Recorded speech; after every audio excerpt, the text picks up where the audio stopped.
Мира Шейіншалиева, әдемі қыздың күнделігі. Шемішке алыңыздар. Бір-біреуі бармақтай. Өткен кеткен құжынаған жұрттарға бар даусымен айғайлап, ышқынып тұрмын. Айғайлай өңешім де жыртылап қалды. Өйтпесем, тағы болмайды. Мынау базарда мен құсап шемекі сатып тұрғандар көп. Әне бір қартаң әйелде шелегін салдырлатып, осы жерден шықпайды. Не кереметін барын білмеймін. Менікінен көре соның шемішкісі өткішақ. Күні бойына қатқан қазықтай қақшиып тұрамында сататыным бар сондағы оншақты тостаған.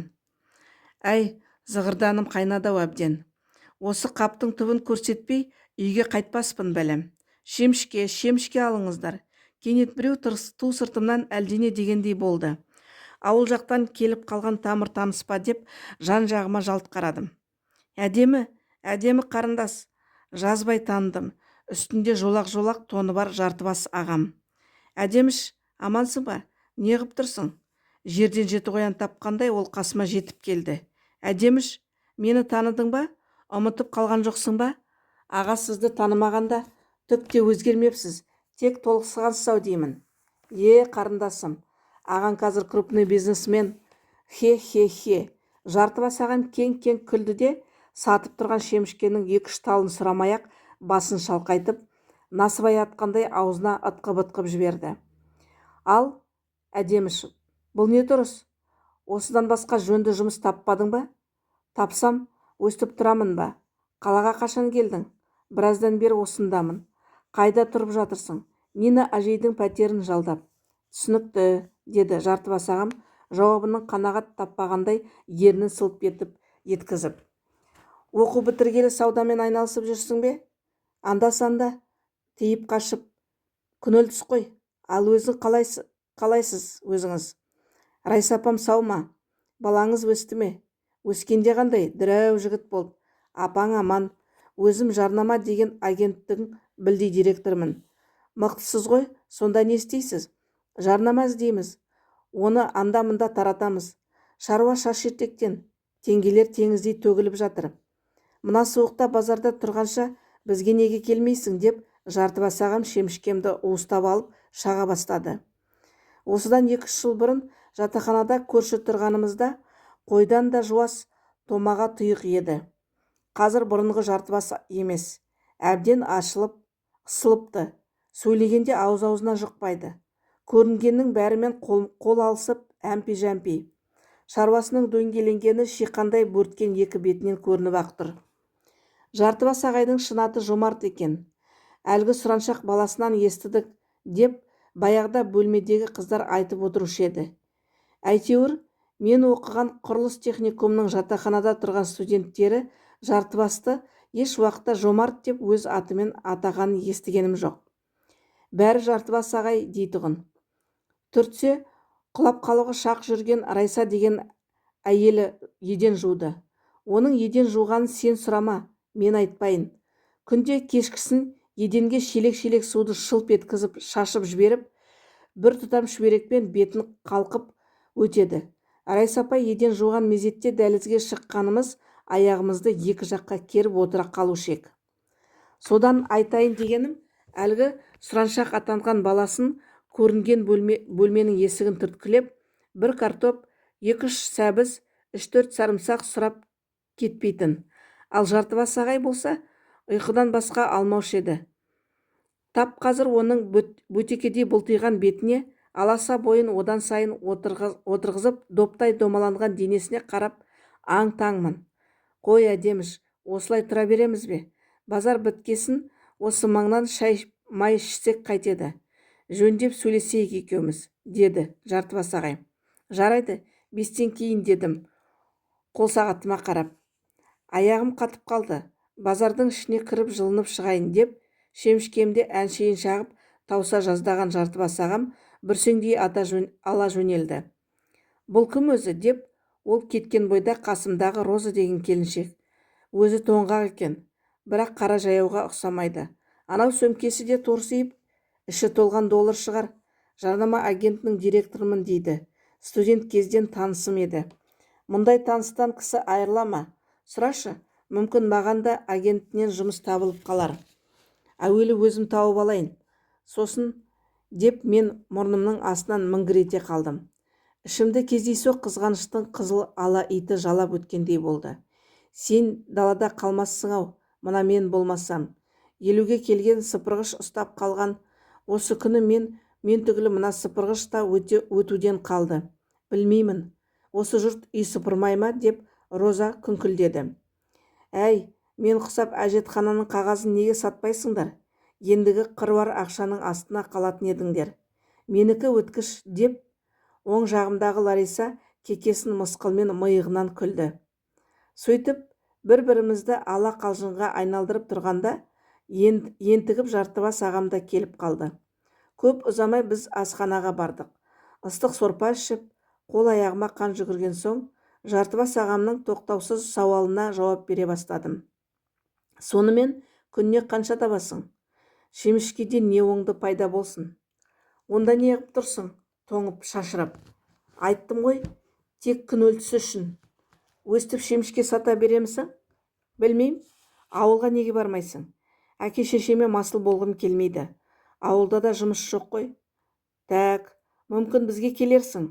Әдеміш. Кім болып? Кім болушең? Жарнама іздеуші боласың. Өзіңмен өзің отырасың жылы жерде. Жарнама тапсаң, табыс шаш етектен. Деп Жартыбас ағам семіз саусақтарымен маңдайын бір сипап өтті. Жарайды, ойланып көрейін. Несіне ойланасың?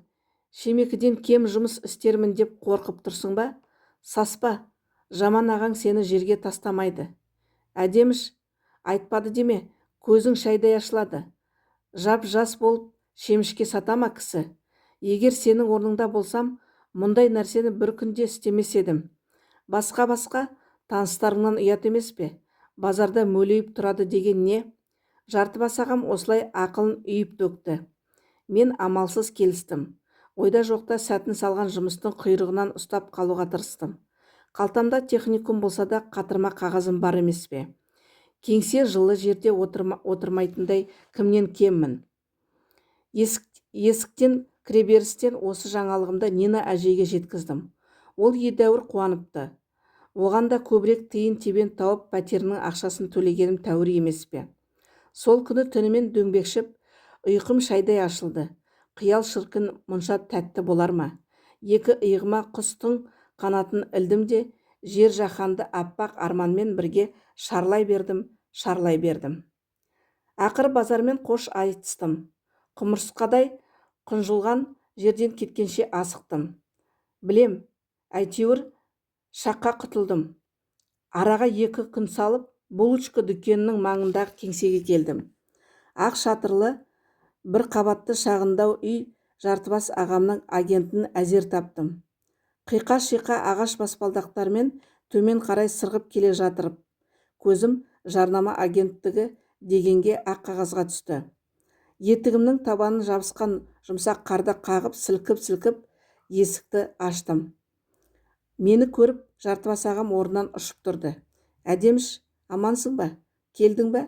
Бүгіннен қалсаң базардың қожайынына өзім ақ барайын деп отыр едім. Ол кісіні жақсы танисыз ба? Әрине, жаман ағаң қаладағы шешкелердің бәрін біледі. Так что ештеңеден қорықпа. Біреу тиіссе, маған айт, қалпағын қайрамын бәрінің, деп Жартыбас ағам әлсін төсін соққылады. Өзі тіптен көңілді жүр. Сөйтіп, өзін көбірек мақтаған ол сәлден соң маған төрден орын ұсынды. Кел, Әдеміш, мында отыр. Бүгіннен бастап менің оң қолым боласың. Маған келген кісілердің атын, жұмысын жазып ал. Керек болады. Мүмкін олардың жарнама беретін жақын жанабы бар шығар, деп Жартыбас ағам сыры ұшқан ескілеу үстелдің үстіне сөмкесінен алып блокнот, қалам тастады. Мен жалаңаш қабырғалардан басқа түк жоқ жұпыны бөлмедегі 2-3 қисық орындыққа таңдана қарадым. Әлгінде керемет кеңседе отырмыз деген Жартыбас ағамның сөзі ойыма түсті. Кіреберісте тұрған ескі сұр шкафпен үні ащы телефонға жұмыс бөлмесі екенін сәлде болса да білдіріп тұрғандай. Менің жан-жағыма таңдана қарағанымды сезген Жартыбас ағам, әдеміс, жуықта жарнамадан түскен қаражатқа жиһаз аламыз, бөлмені жинатамыз. Тек жақсы жұмыс жасау керек. Бәрінен бұрын бөлмеңіз жылы екен, дедім. Базарда тұра-тұра денеме суық өткен енді сезгендей. Жарайды, әзірге газет журнал оқи тұр. Кілтке мұқият бол, телефонды біреу-міреу ұрлап кетпесін, деп жартыбас ағам кетуге жиналды. Отырып жалықтым. Тіпті газетте оқуға да зауқым жоқ, соқпады. Сағат тілі алға қарай жылжыса, қане? Жалыққанда уақытта өтпейді екен. Терезеден сыртқа көз салдым. Қарсы маңда булочка деген дүкен, кіріп шығып бір адам, әрі әне жасы 30-дар шамасындағы бір келіншек қақаған суықта баласына балмұздақ беріп, енді содан құтыла алмай әлек. Бала байғұс тілімен түртіп балмұздақты жей бергенде шешесі қолынан оқыс жұлып алды да қардың үстіне лақтырып жіберді. Бейкүнә бала көзінің жасын моншақтатып қоя берді. Баланы аяп кеттім. Әне бір шашын алтын түске бояған сары қыз су жаңа шетелдік көлікпен жүйткіп барады. Шіркін-ай, оның арманы не екен? Әркімге бір қарап көзімді саттым. Сағат тілі түскі 12-ден асты. Әйтеуір уақытты өткізіп келемін. Түк бітірмей отыра беруден де шаршадым. Бұдан да шемішке сатқаным әлде қайда артық екен. Қараптан қарап, мінездері жүз құбылатын Лариса мен Розаны да жоқтадым. Кәңгірт-күңгірт әңгімемізді айтып тұрушы едік. Тіпті бір-бірімізге әбден бауыр басып қалып ек. Бұл екеуінің де кеулері ішкіш. Әсіресе Ларисаның екі көзі сия жағып қойғандай көгереді жүреді. Ішкенімен қоймай, күйеуі өлердей қызғаншақ. Сен қатыныма неге қарадың? Оған қарап неге күлдің? Деп базардағы көрінген кісінің жағасынан алады. Ол өзі арба сүйреткен жігіттерге өш. Әй, сен бала, бері келші. Кеше Ларисадан не сұрадың? Сен оған неге жолайсың? Әйелімде шаруаң болмасын. Арбаңды ортасынан қақ бөліп түсірейін бе? Деп әркімге байланады. Қатыныңды қызғансаң, бар, тұр сол жерге өзің. Бізде ешкімге қарайтын уақыт жоқ, деп ызаға булыққан өңкей жігіттер Ларисаның маскүнем байына арбаға өңгеріп зулата жөнеледі. Міне, мен дәл қазір шыжығы мен быжығы көп базарымды сағынып тұрмын. Бүйтіп төрт қабырғаға қарап сарсылғаннан сыртқа тоңып шашырап тұрғаным әлде қайда артық еді. Сонымен бір күнім босқа өтті. Бүгін кешегідей емес күн. Қар жауған жоқ. Өз басым ұшқындап болса да қар жауғанды ұнатамын. Салқындаған саршұнақ аязға бетімді шымшытып жұмысқа бардым. Жай әшейін бөлменің есігін күзеткенім болмаса түк бітіргенім жоқ. Алғашында жартыбас ағам уәдені үйіп төгіп еді. Расы қайсысы, өтірігі қайсысы, оны өзімде білмеймін. Аға, не істейін, кімнен жарнама сұрайын, қайда барайын десем, ол менің тышқандай кіртиген көздерін алып қашады. Нағыз алаяқтың өзі болмаса жарар еді. Бірақ көптен таныс адамнан қайтып жамандық күтесің.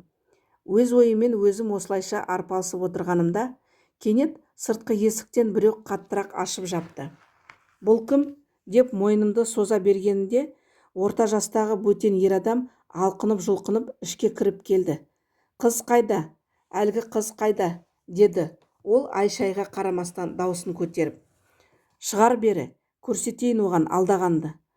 Тықырайған малақайды басына бастырып киген, көзі сүзеген бұқадай қанталаған оған тосырқай қарадым. Қыз қайда? Тап жылдам, деп ол маған шүйлігіп, қайдағы қызды айтасыз? Мұнда менен басқа ешкім жоқ, дедім, екі көзім тостағандай болып. Апырмай, тап қазір ғана кірді ғой осында. Жын ұшырып кетті ме?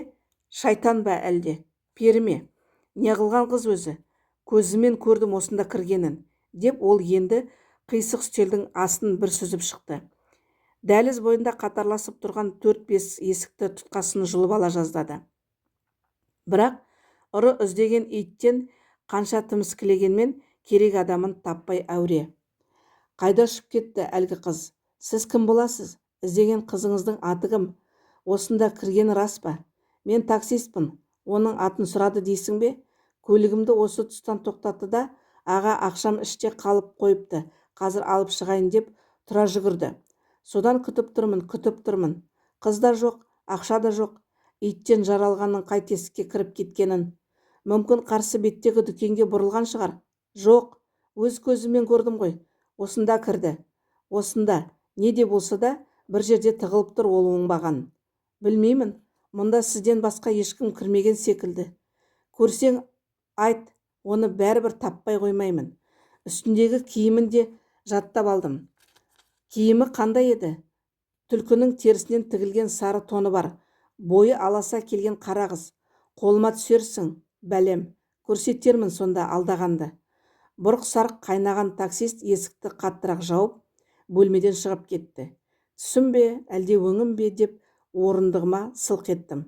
Маңдайынан шып-шып етіп мұздай тер шыққандай болды. Сәлден соң әлдене тықырлады. Оқыс дыбысқа қорыққан қояндай үрке қарадым. Шамасы ескі орын ғой, еденнің астында тышқандар барау деп те ойладым. Тықыр-тықыр, тықыр-тықыр, бір уақытта кіреберістегі қабырғаға қызықтай қатқан ескі сұр шкафтың аузы өз-өзінен сықырлап ашылып, сықырлап жабылды. Зәрем қалпақтай ұшты. Тссс деп әлдекім көп кешікпей шкафтың ішінен жыландай ысылдап. Біттім, құрыдым, базарда тұра бермей, өзіме де сол керек, әлгі таксистің іздеп келген осының ішінде тұрмасын, деп жаным шүберекке күйе бастадым. Тссс деп кенет шкафтың ішінен бір қыз атып шықты. Сілейіп үнсіз қалдым. Үстіндегі сары тонынан оны жазбай таныдым. Қарашы, әлгі таксист кетті ме екен? Қатырдым, сол керек өзіне. Түлкіде бұлаңдаған оған не айтарымды білмей, өлген бақадай сазарып қалыппын. Түбі таппай қоймаймын дейді. Пішту, ұстатармын оған. Сенің мұнда кіргеніңді қалай байқамадым? Ол езу тартты. Талайдың аузын аштырғаныммын өстіп. Егер осы шкаф болмағанда, баяғыда құрайтын едім ғой. Таксистке төлейтінің болмады ма? Ой жоқ, ақшам бар, міне.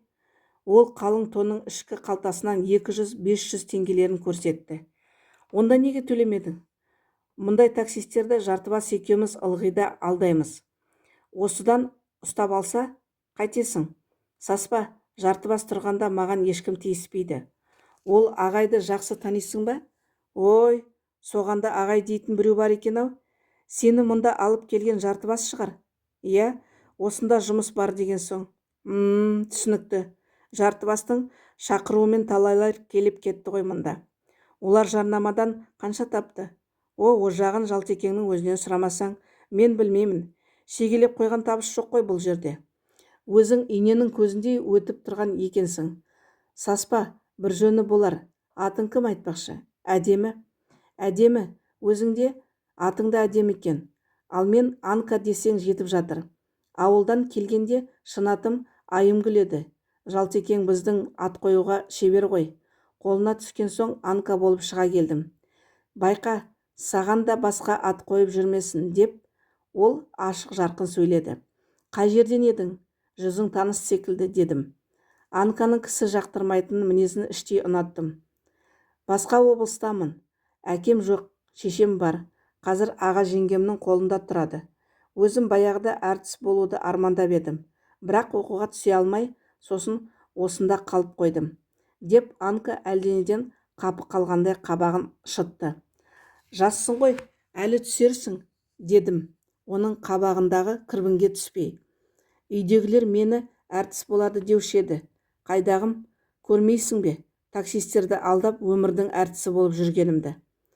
Бағыңды тағы бір сынап көрсеңші, мүмкін осы жазда жолың болып қалар. Маған оқу қайда енді? Арманның бәрі топырақтың астында қалды ғой көміліп, деп Анка ауыр күрсінді. Мен де техникумды бітірдім. Жұмыс таппай біраз сеңделгенді, көңілімдегі шерімді айттым. Анка екеуміз біраз әңгімелестік. Жарайды, мен қайтайын, бір жерге соғуым керек еді, деп Анка тізесінен төмен қарай сүйретілген тонын иығына іліп алып, егер Жартекең келсе, айтарсың, оны кешке жатақханада күтемін. Анка шығып кеткен соң, бұл екеуі дос болып тұрмау, деп ойладым. Одан басқа әйел баласы бар еркекті жап-жас басымен не істейді?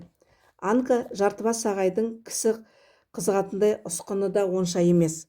Қыртыс маңдай, тышқан көз, кәртөшкідей қоңқиған жалпақ мұрын, салпы ерін, оның үстіне сөзшең, уәдеге бай, арасында өтірікті де қосып жібереді. Сонда өзінен бәлен жас үлкен кісі Анка не дейді? Неге қарайды? Не күтеді оны? Неге күтеді оны? Кенет көзім терезеге түсті. Екі қолын бұлай-бұлай сермелген Анкам жолды кесіп өтіп, көшенің қарсы бетіндегі тізіліп тұрған таксистердің біріне жолықты. Иығына түскен жібектей сүмбіл шашы бетінің оң жағын тегістей жапты. Қарақаттай көздерін аударып төңкеріп, шашын әрлі-берлі сипалаған Анка таксистерді көндірді. Білем, қызыл күрең «Жигулимен» жүйткіп ала жөнелді. Оның ептілігіне еріксіз таңғалдым. Сонымен бүгінгі күнім Анканы қызықтаумен өтті. Биыл қыс қатты болады деп еді. Сол расқа айналғандай. Сыртта айқай боран, көз аштырмайды. Осы аптада ауылға бармақшы болып жиналғанмын. Сүндет жол жаман, қалың қар деп айтып кетті. Үйдегілердің амандығын кластасым Сүндеттен ғана естіп, біліп тұрамын. Әскерден келгелі мені сағалап, маған келгіштеп жүрген жігіт қой. Не боларын түбі уақыт көрсететін шығар. Ал менің көңілімді басқа адам жаулап алған. Жарайды, махаббат туралы хикаямды кейін айтармын. Қазіргі таңда бар уайым қайғым жұмыс.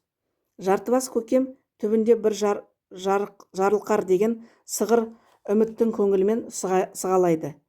Әй қайдам, соңғы уақытта пәтерімнің иесі Нина әжейдің де қабағы ашылудан қалды. Үлкен кісі ғой, өкпелеуге де болмайды. Базарда істегенімді ай сайын есептеп жүруші едім. Ал қазір Жартыбас ағамның қолына қарағалы, ол күндері көзімнен де бұлбұл ұшты. Нина әжей жалғызбасты, қарты ертерек дүниелік болыпты. Бірақ түйір қызы ғана бар. Ол да ту алыста. Байғұс күйеуана күнде ертемен төрде ілулі тұрған қызының суретіне телміріп қарайды. Шерлі ана жүрегі іштен шыққан шұбар жыланын сағынады. Білем, шыр айналып суретінің маңынан ұзай алмайды. Әлгінде Жартыбасқа енді оны аға десем аузымдағы 30 тісім түсіп қалсын. Пәтерге төлейтін көбейіп бара жатқанын айтып едім. Ол мыңқ еткен жоқ. Келісімшартқа қашан отырасыз? Маған еңбек ақымды төлемейсіз бе дедім. Қайдағы келісімшарт? Бұл үкіметтің жұмысы емес қой. Мына менің жекеменшік агенттігім. Сен табыс әкелсең, мен саған соның жартысын беремін, деді ол мізбақпай. Сонда да келісімшартқа отыруымыз керек қой. Ертең тапқанның жартысын бермесеңіз қайтемін, деп мен де айтқанымнан қайтпадым. Сені алдап, сақалды басымен не көрініпті? Райса апаң саған сәлем айтып жатыр. Сені ол да ұмытпапты.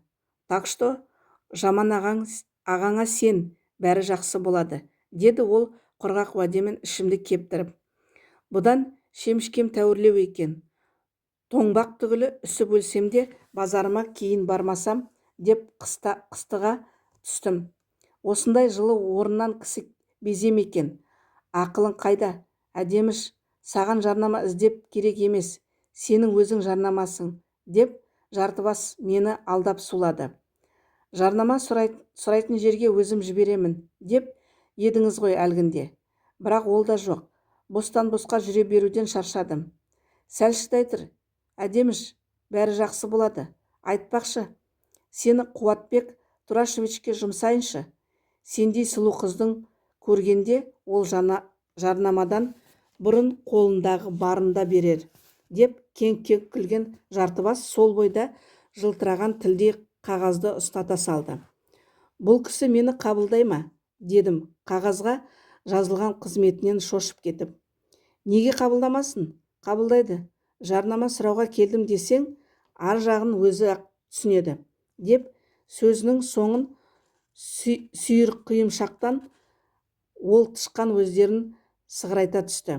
Осылайша азғантай ақылын тарыдай шашқан Жартыбас шаруасын қалып бара жатқан тез-тез жиналып сыртқа жөнелді.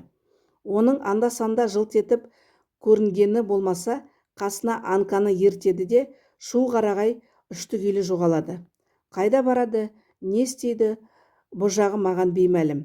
Тек өткенде мына бір жайттан соң көңілім әлденеден секем алғандай. Анка мен Жартыбас қастарына балтыры жалтыраған ұзын сирақ үш қызды ілестіріп келді. Бөлмеде біраз даурықты. Ала жағымды әкел, неге бермейсің, деп бас салды шегірткеде шіңкілдеген біреу. Саған бере жағым жоқ. Бар да Аспандияровпен есептес, деп Жартыбас.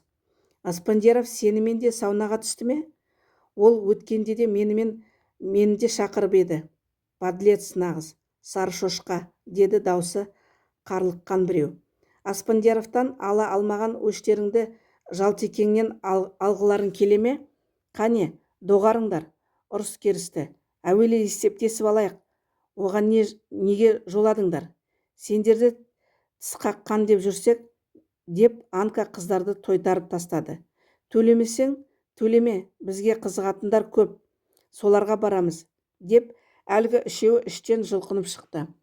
Үй сыртында кісі бар деген бөлмеге кіре алмай, қараңғылау дәлізде тұрған мені бірі де байқаған жоқ. Шаштары жалбырап, бөкселер бұлтылдаған үшеуі осы суықта ашық-шашық жүр. Қайда барсаңдар, онда барыңдар. Сендерсізде қыз жетеді. Бұттарың бір тиын, деп әлгілердің соңынан айғайлаған Жартыбас үстелді жұдырығымен бір соқты. Босқа ашуланып қайтесің? Бізден басқа олар кімге керек? Ақшасы біткен кезде өздері келеді, деп Анка өңі түтіккен Жалтекеңе басу айтты. Менің арқамда ішіп жеп жүргендерін ұмытайын деген екен. Көрермін, мына менсіз еркек баптап мырғымға батырғандарын, деп Жартыбас ызаға булыға түсті. Мейлі, Аспандияровтың арқасын ысып отыра берсін моншада, буға тұншығып, деп Анка досының қай жағына жығыларын білмей. Екеуінің әңгімесін естігенде төбе шашым тік тұрды. Осы Жартыбас пен Анка беттеріне маска киіп алғаннан сау ма, деп іштей тон піштім. Бәрінен бұрын Райса апайды айтсаңшы, күйеуіне ие бола алмай неғып жүр екен байғұс. Әуелден де мармелад кәмпиттей былжыраған бос еді. Сол баяғысы шығарау. Басқа дәу жігіт болған баласы қайда екен? Әкесінің мына ақмақтығын біле ме екен, әлде білмей ме? Бірақ білгенде не істейді? Осы Жартыбас пен Анканың арасында бір шикілік бар секілді. Ұшқындап қар жауып тұр. Мақтадай мамық қар біресе үстіме, біресе кірпігіме қонып, еріп түседі. Мұның бәрін жақсы ырымға жорып, Қуатбек Турашевичке келе жатырмын. Әуелі хан сарайындай жан-жағы жылтыраған ақ темір қоршалған зәулім ғимараттың алдынан жауырыны қақпақта екі жігіт күтіп алды. Кімге келдіңіз? Деп қыр мұрынды арт жақты келгені бетіме тесірейе қарады. Бұл екеуінен әзер өтіп ішке ендім. Не шаруамен жүрсіз? Айта бер, деп қырықтың ожақ бұжағындағы толықша келген апай менімен қабылдау бөлмесінде күлімсірей амандасты. Сосын қалың бұйра шашын бір сипап, бастығына зыр етіп кіріп шықты. Одан соң хатшы апай мені көп ұстаған жоқ. Тыңдап отырмын, деді Қуатбек Турашевич сабырлық қалыппен. Жарнама сұрай келіп едім. Жартыбас Жөнкеевич сізге жіберді, дедім мұрнының астынан міңгірлеп қана. Дәу қара креслоға арқасын тірей түскен бастық басын көтеріп, кім дедің? Жартыбас нес? Немене шашы жоқ па? Деп бетіме бақырайып қарады. Бар, шашы бар. Шын аты Жомарт, дедім аузыма басқа сөз түспей. Қызық екен, деп Қуатбек Турашевич миығынан мырс етті. Баяғыда біздің ауылда Тақырбас деген біреу болып еді. Күндіз өтірік сақауланып, түнде сөйлейтін. Сөйтсек, ол бәрін жорта істеп жүр екен. Кейін ұсталып кетті. Сенің Жартыбас ағаң соның інісі болып жүрмесін. Ондай адамдарға жарнама бере алмаймыз. Екі бетім бір қызарып, бір бозарды. Жарнама бермесе бермесін, дегенмен өзі дұрыс аға екен деп ішімнен. Жартыбас десе, Жартыбас қой нағыз. Оны кім сыйласын? Қит етсе, аузының суы құрып айтатын әйелі мен еркектің әңгімесі. Түрлі түсті журналдағы жалаңаш әйелдердің суретін қызықтайды да отырады. Жансыз денелерді май басқан семіз саусақтармен жұмырлай ұстайды. Өмірінде әйел затын көрмеген аш еркек секілді. Бір қарыс бойындай тыртиған сөмкесінің іші де өңкей жалаңаш қыздардың суреті. Сонымен Қуатбек Турашевичтің жүзін жылылық сезгендей болдым. Көңілім толыққандай тулап қоя берді. Өзімен бәлен жас үлкен кісіге ғашық болып қалғаннан саумын ба? Студенттік күндердің талай қызық думаны бірге өткізген Баубегім қайда? Ол қай жақта, қай сағымның арасында қалды? Баубекті ойлап, кластасым сүндетке қарамай жүргенімде Қуатбек Турашевичті көріп неге сонша бүліндім? Әлде жартыбастың кіріп шыққан сайын сені Қуатбек ағай адам етуі мүмкін. Ол кісінің қолында бәрі бар, керек десең табысы көп жұмыста тауып береді деген сөзі миымды бір жеріне сағыздай жабысты ма? Әйтеуір Қуатбек ағаның көрген бойда кілтете қалған жүрегімді түсінсем бұйырмасын. Баубек, сен қазір қайда жүр екенсің? Әттең, хат соңынан хат жазсам да бір хабарыңды бермедің-ау. Оқуды бітірдік қой, енді үйленейікші дегенде суға сүңгіген балықтай шошаң ете қалып едім. Ауылда жұмыс істеп, әке-шешеме қараса тұрайын, күйеуге шығуға қайдан қашар дейсің деп өз жолымды өзім кестім. Арамыз суып кетпей ме? Мен осыдан келгенше қашан деп Баубек ойымды құптамады. Неге суиды? Егер сүйетінің рас болса, келмейсің бе дедім, алдағы күндерге үмітпен қарап. Сөйтіп, біз келер жаз қосылатын болып қимай қоштастық. Алғашында одан жарты парақ қана қысқа қайырылған хаттар келіп тұрды. Бара-бара 3 бу хаттардың хаттары сирей бастады. Содан бері жылжып сырғып сағаттар өтіп жатты. Бірақ Баубектен әлі жылт жоқ. Үмітімді үкілеп күтумен жүргенде мынау жүрек шіркіннің күтпеген жерден тулай жөнелгенін қарашы. Әлде тоңғыш жүрек, сыршыл жүрек, нәзік жүрек күте-күте күдерінен айырылып шайлықты ма? Күтуден жалықты ма? Үрікті ме? Әлде біреу оны үркітті ме? Баубек сүйген жарын тапты. Оны сарғайып күтпе. Күндеріңді тұманға орап, сағымның соңына қарай беріп қайтесің. Одан да біреуге қайтадан ғашық бол. Ғашықтық адамды өмір сүруге, сезімді қадірлеуге жетелейді. Кімге болса да ғашық болып, көңіліңді алдатарлыққа тұрсаңшы. Тәтті сезім, шынайы махаббат, бәлкім сондай қайта басталар. Мүмкін сонда бақыттан басыңда айналар. Тек сол күнге жету үшін ғана ғашық бол, қайта ғашық бол. Сонда тұмандай қалың ойдан адаспай, өз-өзіңді іңкәр сезіміңді тауып аларсың, деп әлдекім ту сыртымнан ақыл қосқандай болды. Жоқ, мен Баубекті ғана сүйемін, Баубекке ғана ғашықпын. Ол мені түбі бір іздеп келеді. Әй, әдемі, өзің ақымақ екенсің ғой. Әдемішім, кіммен жүру, қайда жүр деп соңынан іздеу салмаған жігіттен күдеріңді үз деген жоқпын ба? Қайырылмай кеткен Баубекті күтуден шаршамайды екенсің. Осылайша оңаша ойым екеуміз таласамыз, тартысамыз келіп. Ойым мені сарсылып, зарығып, торығып жүруге қимайды. Мен Баубекті басқа жанның құшағына қимаймын. Сөйте тұра, мына жүрек түскірі күннің көзінде құбылған көңілім Қуатбек ағаны ойлап бұлқына түседі. Бұл сонда сезім бе? Әлде арбау мен алдау ма? Махаббат па? Жоқ, әлде азап па? Ғашықтық пен іңкәрлік пе? Кесапат па? Әлде қасірет пе? Білмеймін. Бүгін түсте Қуатбек ағам туралы Анкаға айтып отырып едім. Фарида келді де әңгімемізді бөліп жіберді. Көбелектей ұшып қонған оны ішім жақтырмайды. Тек Анканың құрбысы болған соң ғана амалым жоқ. Мінезі де, өзі де сүйкімсіздеу. Фариданың аузынан ақ ит кіріп, көк ит шығады. Баққаны өсек аяң. Анка, ты знаешь, анау Жасмин кафесіндегі Ақсұлу бар ғой, ыдыс жуатын? Иә, оған не болыпты? Сол Ақсұлу тағы біреуге күйеуге тиіпті. Өзі байынан шақ құтылғанда екіншісін қайтеді екен. Қайдан білейін? Екінші рет тиген Жігіт жап-жас көрінеді. Ол 2 баласы бар әйелді ұнатады деймісің?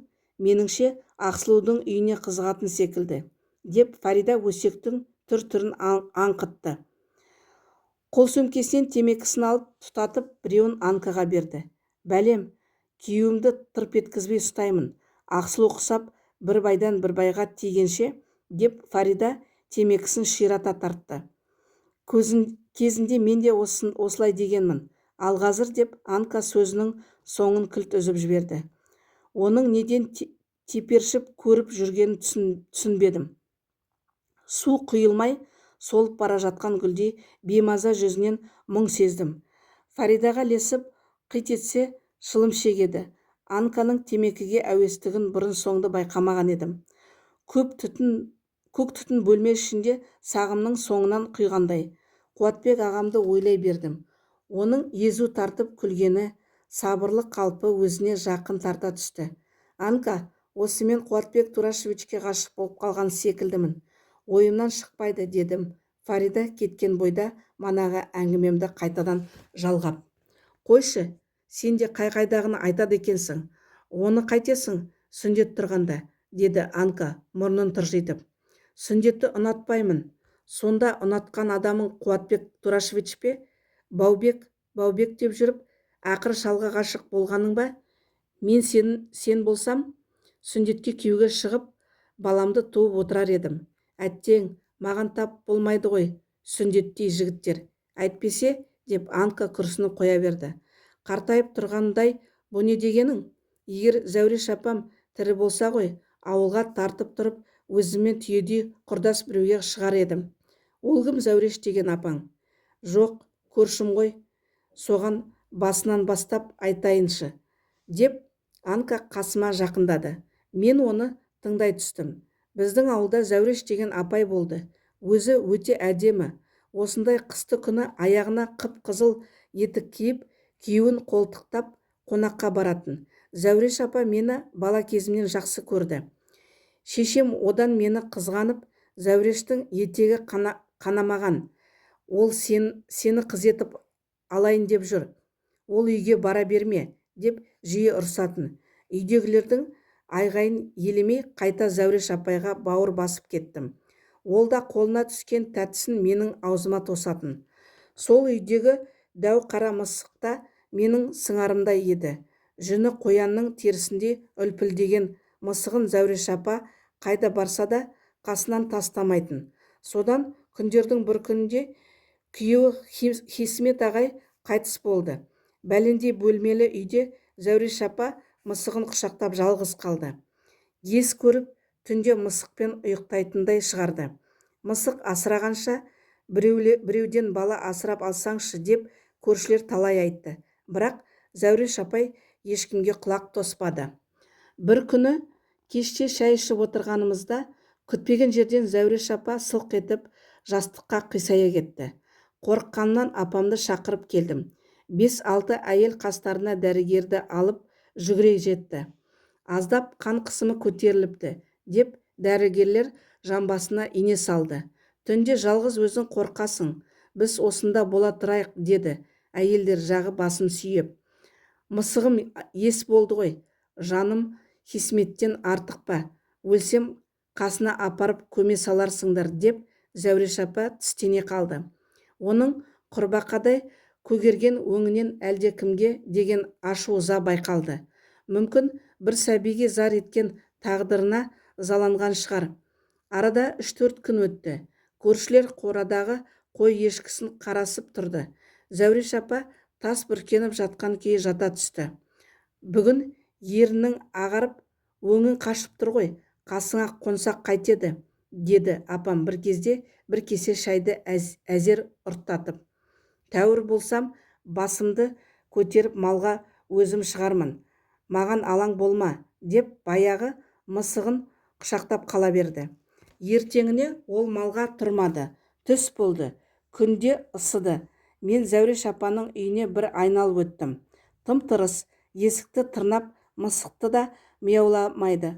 Әншейінде көзі көкшиіп, терезенің алдында шығып алушы еді. Зәуреш-ай, Зәуреш, тұрсаңшы, күн талтыс болды. қашанға дейін ұйықтайсың деп жұрт терезені қаққылады. Ине салатын уақыт болды. Қалайда ояту керек. Есікті бұзып ашайық. Сірә сау болмас, деді дәрігер әлденеден күдіктеніп. Есік бұзылды. Жұрттың бәрі үрке ішке кірді. Зәуреш, шырағым, тірімісің? Басыңды көтерсеңші деп молда атай қаннен қаперсіз ұйықтап жатқан оның көздерін айналдырып қарады. Сол-ақ екен, көрпенің астынан мұрты қан-қан болып қара мысық атып шықты. Мынаған не болған? Қайдағы қан? Деп бәрі шулап қоя берді. Бір пәленің болғанын сезген молда өліктің үстіндегі көрпені ашып қалды. Құдай-ау, бәшбайын кеміріп тастапты ғой. Не дейді байғұс? Қай уақытта үлгерген екен, жалмауыз? Мысыққа өлген адамның етінен тәтті ет жоқ. Тез көзін жойыңдар, деп молда күйіп пісті. Иесіз үйде мысыққа таланып, өзі жемей астың бәрін соған беруші еді, деп әйелдер мырс-мырс жылады. Содан бір топ бала мысықты ұстап, қапшығымен сүйреп апарып шұңқырға тастады. Үстінен тұншықтырып топырақ жапты. Әйтеуір мысықты біраз әуреледі. Марқұм Зәуреш апа жерге түскен күні-ақ мен өзімді айдалада жалғыз қалғандай сезіндім. Басым ауған жаққа біржолата кеткім келді. Ақыры кетпей тындым. Кетіп тындым. Осы күнге дейін Зәуреш апаны жоқтаймын. Ауылға барғым келеді-ау, бірақ мені Зәуреш апамдай түсінетіндей ешкім жоқ қой. Анка әңгімесін тәмамдады. Екеуміз біразға дейін тұнжырап үнсіз отырдық. Бір уақытта оған Жартыбас телефон соқты. Қазір барамын, сол жерден күт, деді Анка асығыс жиналып. Күннен күнге мен Анканың жансарайына қаныға түскендеймін. Соңғы уақытта Жартыбас әлсін-әлсін жоғалып кетіп жүр. Оны телефонмен сұраушыларды аяқтай іздеп келушілер де көбейді. Әлеу, Жартыбас керек еді. Онымен қалай жолықсам екен? Не қылған адам өзі? Орында отырмайтын, деп бір қария күніне 100 қайтара телефон шалды. Ата, оған не айтасыз? Бүгінде келу келмеу белгісіз, деймін. Мен телефонның құлағынан шырылдап. Әуелі, шырағым, кесе айтшы, қарызымызды әкеліп тастасын. Дәрі-дәріге мегімнің ала алмай отырмын. Жарай ма? Деп айтудан үлкен кісі де жалықпайды. Осы Жартыбас қайда ұшып кетті? Неге көрінбейді? Деп Анкадан сұрасам, ол екі иығын көтереді де қояды, үндемейді. Біртүрлі көңілінің хошы жоқ. Бота көздері кіртиіп суланады да тұрады. Қан ойнаған жүзі де соп-солғын. Бояу жағылғанмен ерін тістелеп әлсін-әлсін жылай береді. Бір жерің ауырып жүрме, неге көңілсізсің десем, көзін терезеге салып, қарашы, ана өткенде мені іздеп келген таксист емес пе? Ұсқыны сол секілді, деп қараптан қарап зәресі ұшады. Қане, кімді айтасың? Масқара-ау, анау сол ғой, бізге қарай келе жатыр.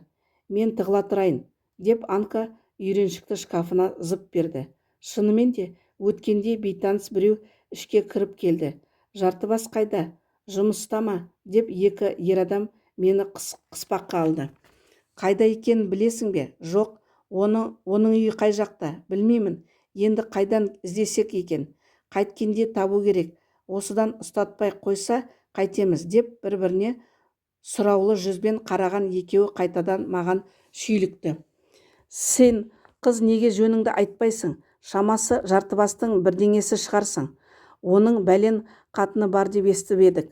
Көзімді бақырайтып қойып, кекетіп мұқатқаны әлгі екеуі менің жөнді жауап ала алмағанына ызаланып есікті тарс жапты. Анка, мыналар кімдер?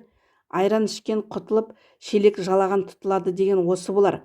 Мені Жартыбасқа қосқандары несі? Ұялмай, қызармай деп қаным қайнады. Айтса айта берсін, кімнің аузына қақпақ боласың? Танымайтын даладағы біреуге қайғырып, деп Анка басу айтты. Сонда олар мені кім деп ойлап тұр? Жартыбастың бірдемесі дегендері не сөз? Соған қайдан жолыққанымды деп одан сайын ашуландым. Бойымды намыс оты шарпып өтті.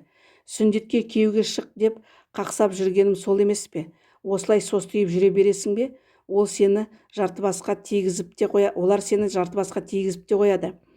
Анканың бір жақсы мінезі бетің бар жүзің бар демей турасын айтады.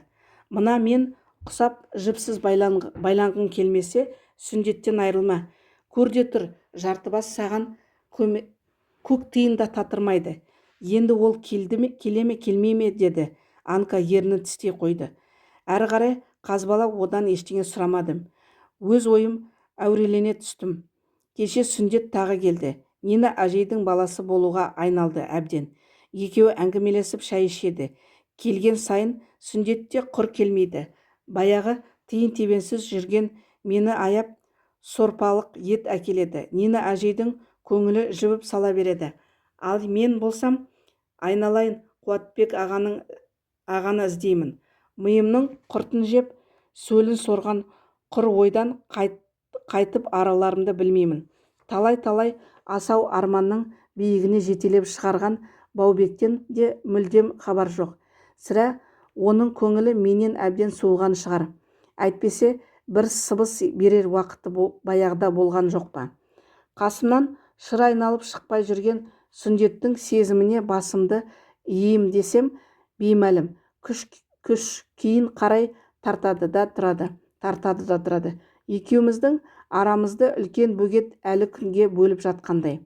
Біздің ауылда терең бір бөгет бар. Су тұп-тұнық. Кеш болса, бәріміз сол бөгеттің маңында жиналушы едік. Тіпті кішкентай күнімізде бөгеттің арғы беті мен бергі беті болып бөлініп ойнаушы едік. Өйткені бөгеттің бергі жағында кіл кеңседе істейтіндер тұрғанда. Сүндеттің әкесі ол кезде кеңседе білдей есепші болатын. Марқұм ауырмай сырқамай ерте қайтыс болды. Ал бөгеттің бергі бетінде кейде кеңсе жақта тұратын балалар қара май шелек деп те келеме жететін. Содан күнде кешкісін бөгет жаққа совхоз директорының қызы Жанар мен Сүндет велосипед теуіп бірге келетін. Екеу велосипедпен бөгетті айнала жарысатын. Сүндеттің әкесі қайтқаннан кейін Жанар бөгетке келуді доғарды. Көбіне Сүндеттің жалғыз өзін көретін болдық. Жанар Сүндетке енді келме деп хат жазып жіберіпті. Екеуі дос емес көрінеді деп кластағы қыздар жағы пышпыштап жүрді. Кейін Жанардың үй іші басқа жаққа көшіп кетті. Содан Сүндет менімен жай ғана араласып тұрды. Сол қарым-қатынас қой күні бүгінге дейін арамызды жалғап тұрды. Әдемі осы жас үйленсек қайтеді? Жасымыз болса 25-тен асып барады. Құда түсірейін деп Сүндет қалаға келген сайын жүрегіндегі сырын жайып салумен жүр. Қайдағы құда, күйеуге шығуға әзірге асықпаймын деп ыршып түсуден мен де жалғар емеспін. Оған не әзірлік керек? Тойды өзім жасаймын. Үйдегілер босқа шығынданып қайтесің деп бәйек болады ол. Баяғыда Жанармен жүргенде көзің түспеп еді. Енді келіп қырс соңымнан қалмайсың деп мен де қиқарлана түсемін. Өткен кеткенді қазбалап, сен де қызық екенсің. Қайдағы махаббат? Жай әшейін балалық қой. Апам болса көп ауырады. Көзі көруден қалды. Маған осы жаздан қалмай үйлену керек. Апам келін әкеліп немере сүйгізуім керек апама, дейді Сүндет. Апаң үшін үйленбек екенсің ғой. Үйлене салсам, қыз көп емес пе? Дүкеніме сауда істеп тұрған. Маған сенен басқаның ешкім керегі жоқ. Әлі де ойланып көрейін. Жазға дейін уақыт бар ғой, деймін, басқа сөз таппай. Бергі жағымнан тулағанымнан арғы жағым Сүндетті өзгеге қимайтын рас. Мұндай да сезім болады екен. Күн артынан күн жылжып, бір қалыпты өтіп жатыр. Түк өзгеріс жоқ. Мана түске таман алып ұшып Фарида келіп кетті. Жартыбас бар ма? Маған керек болып тұр деп есікті кіре айғайлады. Не болды? Не боп қалды? Жайшылық па деп Анка аңтарылып. Әлгі кемпір қайтыс болыпты. Ауылдан хабар алдым, деді Фарида алқынып. Әжең бе? Ауырды ма? Қиын болған екен деп Анка жылап жіберуге шақ қалды. Алжыған кемпірдің өліміне несіне қиналдың? Үнді төгіп шашып бетіме жағып үйді қопсытатын еді. Өліп тынды әйтеуір. Мен оған жылауға барайын деп отыр демісің? Сандығында жатқан алтындары біреу-міреу ұстап кетпей тұрғанда жымқыруым керек.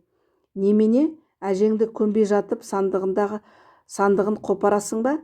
Несі бар? Оның сандығында жоқ емес нәрсе жоқ. Күміс сырғасы да жетеді. Құдайдың жоғын шығармасаң, жүре алмайсың екен сен. Әжеңнің аруағын қорықпайсың ба? Бәрібір сандық өзіңе қалған жоқ па? Қайдағы аруақты айтасың? Өлген кісінің моласын қазып, алтындарында алады ғой оның қасында. Анка бұдан әрі айтуға сөзі таппағандай теріс айналды. Ал Фарида болса, бөлменің төрт бұрышын кезіп біраз сандалды. Жартыбас қайда осы? Түрмеге түсті деп естіп едім, сол рас шығар.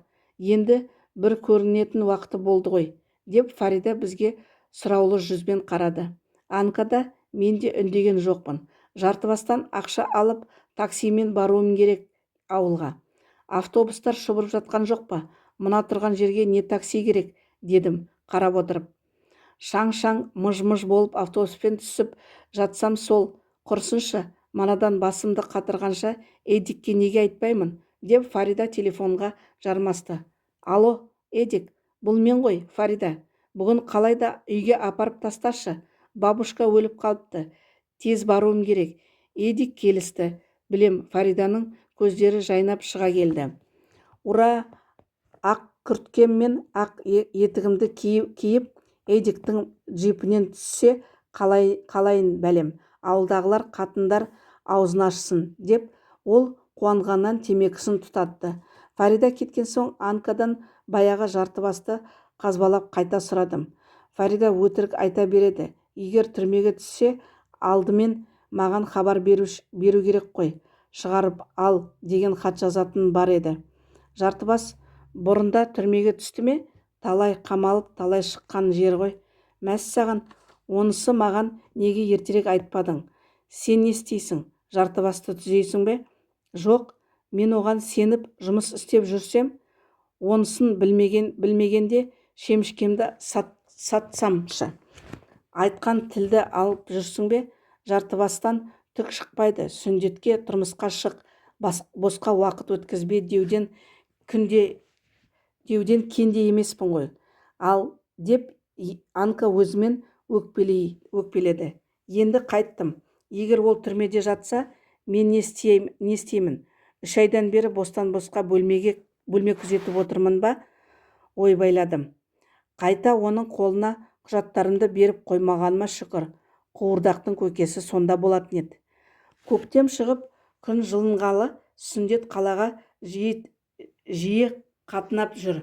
Кейде екеуміз қол ұстасып көшеге шығамыз. Жұпар иісі аңқыған бақ ішінде бірге аралаймыз. Бұтадан бұтаға секірген құстардың әнін бірге тыңдаймыз. Сүндет, айтшы, апам неғып жүр? Көкем де қартайған шығар. Менің Жартыбасқа алданып бос жүргенімді естісе ғой, дедім, оның мазасын алып. Осы жас үйленейікші, сонда бәрі жақсы болады, деді Сүндет басқа не айтарын білмей. Рахимаш қайда? Кластасы ең арық қызы сол еді ғой. Семіріп кеткен бе? Деп ауылдан адамдардың әлсін сұрай бердім. Оны көрсем танымауым мүмкін. Үйінен нан пісіріп сатады. Мықты бизнес дейді. Сүндет сараңдау тіл қатып, соңғы кезде ауылда жиі ойлап жүрмін. Үйде бауырларымды да сағындым. Мынау у-шу көп қаладан мезі болған секілдімін. Оның үстіне өткенде бір жайсыз түс көрдім. Шыдай алмай түсімді Сүндетке жорттым. Анканы әлденеше рет іздеп келген таксист бөлмеге суыт кірген сайын деймін. Басындағы сұр малақайын көзіне дейін сүріп киіп алыпты. Бет-аузын жүн қаптап кеткен. Бірден түтігіп келіп, шкафтың аузын ашып қалыпты. Түстің бе қолыма сен, қаншық? Шық бері, деп таксист шкафтың ішіндегі тығылып тұрған Анканы шашынан тартып шығарды. Шашым, жіберші, жылдың ғой шашымды, деп Анка жанұшырды. Таксисттің қаруы қолдарынан оны қайтып құтқарарымды білмей мен тұрмын. Ақшамды тап, жаныңның барында, алдағанды көрсетейін саған. Ақшаны жалтырбастан сұра, сол біледі. Сен алаяқ байың керек еді маған.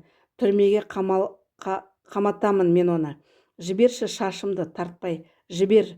Шашың түгіл басыңды шкафқа соғып өлтіремін қазір. Қайтар қане ақшамды. Менде ақша жоқ, жоқ болса жоғал біржолата.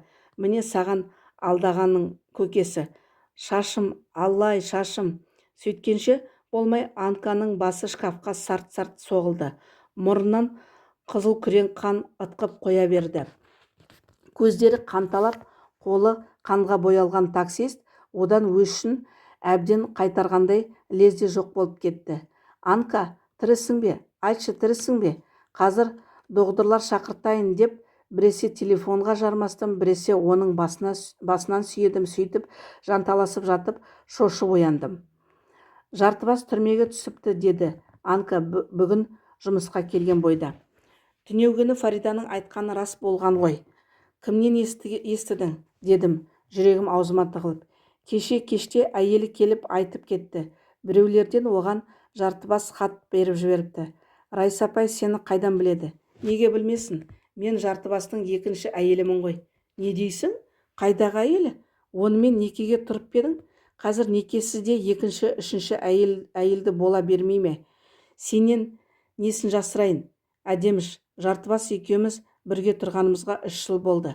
Мен одан бала да көтердім. Бірақ ол да өзі түсіріп тастады. Қайтып, не дейсің? Аяғым ауыр екенін естіген бойда үстімнен бір шелек мұздай су құйып жіберді. Түнде төсегімнен жұлқып оятып. Оңбаған екен ғой өзі. Қашан, неге кетпедің? Қашып неге кетпедің? Қашқанда қайда барам? Талай қашып бара жатқан жерінен ұстап алып, ес түсімнен айырғанша сабады ғой. Содан мұздай судан шошыдым. Білем, есімді жия алмай қатты ауырдым. Қызуым көтеріліп, үстіме сары жара шықты. Бір емес 2 рет осындай жайтпастан кешірдім. Кейін дәрігерлердің бәріне қаралдым. Жартыбастан қашып, пысып жүріп, қазақ еміне де көріндім. Олар енді бала көтермейсің, деді. Жартыбаспен қалай танысып жүрсің? Ол ұзақ әңгіме. Оқуға түспей, сенделіп жүрген адам не істемейді? Үйден келген тиын тебенді шашып, кафеден шықпаймыз, Фарида екеуміз. Сөйтіп жүргенде жартыбасқа жолықтым. Бірге отырып, арақта іштім. Әйтеуір қалай болғанын білмеймін. Бір күні тыржалаңаш шешініп, жартыбастың қойнында жатырмын. Мастығым тарқап, шыңғырып жыладым. Бірақ ол мені айырылама. Ақыры оған жіпсіз байландым. Сонда әйелім қайтыс болды. Жалғызбын. Енді екеуміз бірге болайық. Сені оқытып тоқытамын деп жартыбас жата жармасты. Кет әрі, Райса апаны өліп қалды деді ме? Иә, мен оған сендім. 2 қабат болғанымда ол әйел баласын айтып, аузымды аштырмады. Неге солай істегенін кейін білдім. Ол мені талай еркекке сатып, ақша жинады. Бір бөлмелі жатақхананы да менің арқамда алып отыр. Қазір мен сонда тұрып жатырмын. Өстіп оған жем болып жүре беремісің бе енді? Айтшы, сонда қайда барамын? Кімге керекпін мен? Ауылға баруға бетімнен басамын.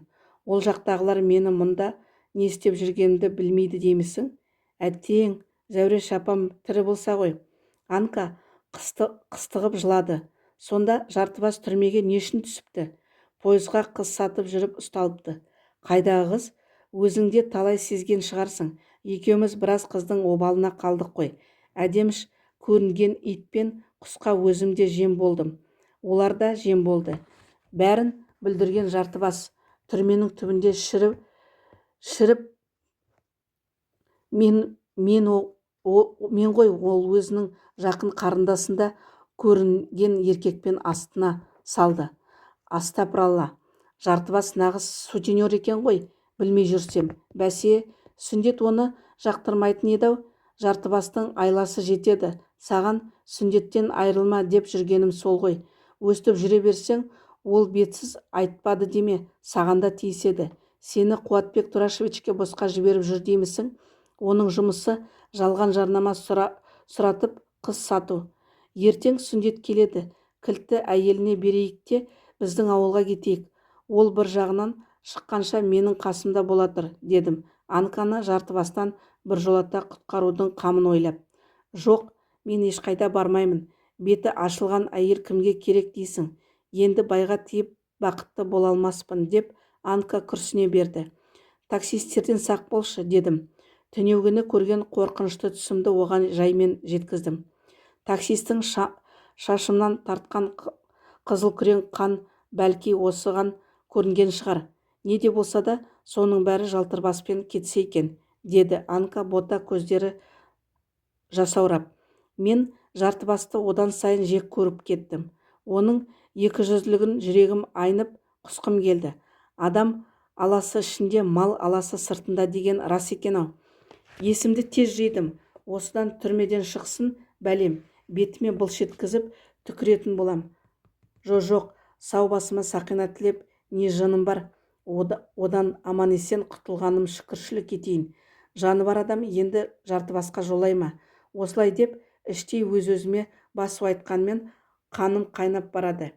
Бәсе, Қуатбек Турашевичті мақтайтын еді-ау. Әй, опасыз, мені жамандыққа итермелегісі келген екен ғой. Ертең сүндет келсін, осының бәрін айтамын. Басынғанды көрсетейін мен оған. Кеудемді намыс оты өртеп ала жөнелді. Үш ай бойы жексұрыннан өшімді қайтып аларым білмей, амалсыздан екі көзге ерік бердім. Көктемнің жайма шуағы қандай тамаша.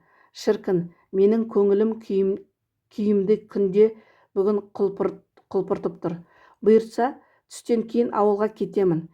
Киім-кешегімді буып-түйіп дәлізге шығарып қойдым. Ертеңмен Анкаға барып қайттым. Үйге біржолата кететінімді естіп, ол да қуанып қалды. Осы жазда тойымыз болады. Сүндет екеуміз сені тойымызға шақырамыз, дедім оған тосын жаңалық айтып. Осы хабарды баяғыдан күтіп жүредім.